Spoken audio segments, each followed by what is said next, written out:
Welcome to another episode on formatting your print book in InDesign.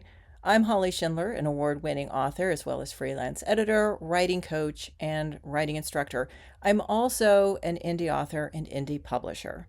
Now, if you've ever imported a Word manuscript into Adobe and InDesign, changed the font, and suddenly lost all of your italics and bold text, this video is for you.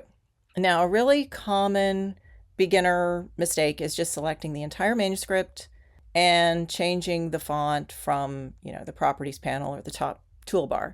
And sometimes that works, and sometimes InDesign will basically flatten your formatting, and suddenly all of your italics have disappeared, your bold text is funky, and your manuscript just looks like a mess. Now, the reason for that is that italics and bold are usually separate font styles inside a font family. So when you force change everything manually, InDesign can actually lose track of some of those relationships. And, this was something I struggled with myself at the very beginning of formatting my own books as an independent author. I could not find this anywhere. And if you are wondering, did she actually manually wind up changing her italics one by one? Yes. Yes, I did. I have done that. And believe me, you don't want to do this. This is not completely work free, but it's going to cut down your work considerably as you're formatting your book. Okay. First, go ahead and import your manuscript. I've already done that here. I'm using my book on narrative transportation as an example here. Okay. If you need help importing your Word document, I did an entire video on that previously. I'm going to link to it here at the top of the screen. Now, the first thing you want to do is find a completely normal body paragraph, not a chapter title, not something with a drop cap. You don't want any italics or bold or anything in it. We're just looking for a completely plain paragraph, okay? And I've got one right here. This is a perfect example. No special formatting in this at all. Okay. Now, we just want to click inside this paragraph anywhere. Don't highlight anything, just click inside it. And we are going to head over either to our properties panel on the right or to the control panel at the top. It doesn't matter where you change your font preference here. If you do not see this control panel at the top and you want to activate it, just go to Window Control. See, Window Control turns it off. Window Control turns it back on. It does not matter where you go. I kind of like to use the properties panel on the right. Okay, so I'm going to go to the properties panel on the right. I'm going to choose the font I want for my print book. I usually like a Garamond font. And here, what you want to do, see in this font family, I've got all sorts of different options. I've got bold, bold, italic, italic. You just want to click regular.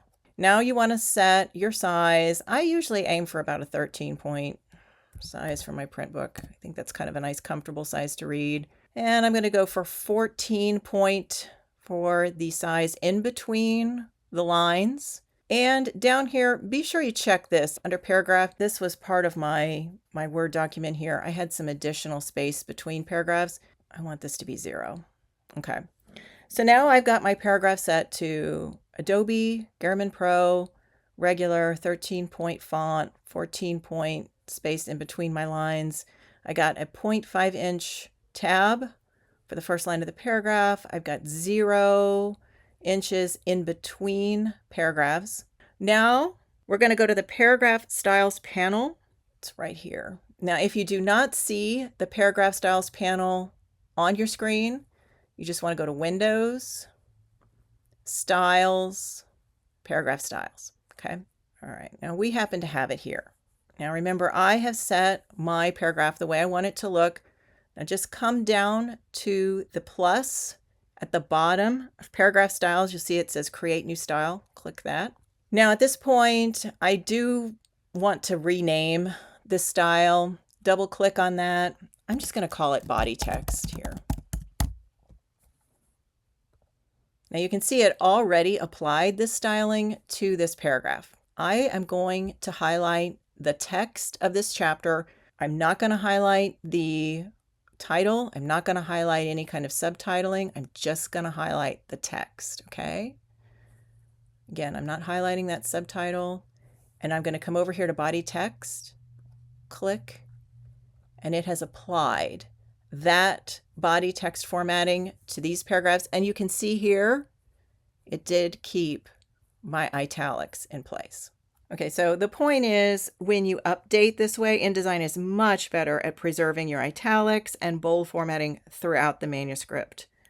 And the reason just manually force formatting the entire manuscript doesn't work is our Word documents really go through some stuff, right?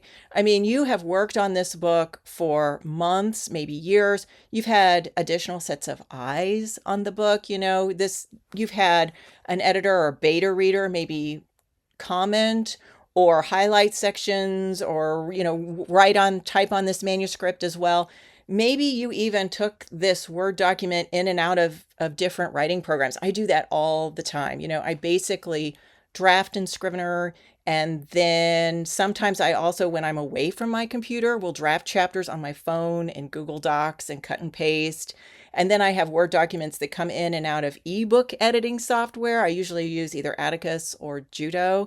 And so I've had this, I have a Word document that has just been in and out of all sorts of different scenarios. And the formatting on the Word document, it can look right, but under the surface, there's all kinds of stuff going on in our Word documents, right? So this is the simplest way to format your imported Word document so that things don't disappear and get lost along the way. And trust me, as somebody who has done it the hard way, highlighting the text of a chapter is a lot easier than finding individual italics throughout a 300-page book. Now, as I said at the beginning, this is not completely work-free. You are going to have to go through your book chapter by chapter, highlight the body of the chapter, and click body text up there. But this is the simplest way to get through it. Because of the strange formatting in your Word document, it is a lot easier to do it this way, and it's a lot cleaner. Now, the other thing I want you guys to do is to stop thinking of this as busy work you're stuck doing. I think a lot of writers feel this way when they get tasks like this, like I am a writer and I just want to write, and this is more busy work for me to do. It's really not. This is book design, right? And as independent authors, we are really lucky that we have the opportunity to have an input on not just what the text of the book is, not just the content, but actually the entire reading experience. We are controlling how our work looks on the page. We're controlling how this reading experience will be for all of our readers. And we are so incredibly lucky that we get to have our hands on every part of our work from first sentence to clicking publish at the very end. All right, so the big takeaway is just use your body text style to control your manuscript formatting. Don't try to manually force format the entire document anymore, okay? In a future video, I think I'll surely cover chapter titles and heading styles separately. They're kind of their own formatting system. If you guys have any specific questions about using InDesign for your novels, please just drop a question in the comments. I will absolutely build a video around it. That's going to do it for this episode of Formatting Your Print Book in InDesign. I'll catch you in the next video. In the meantime, go write something.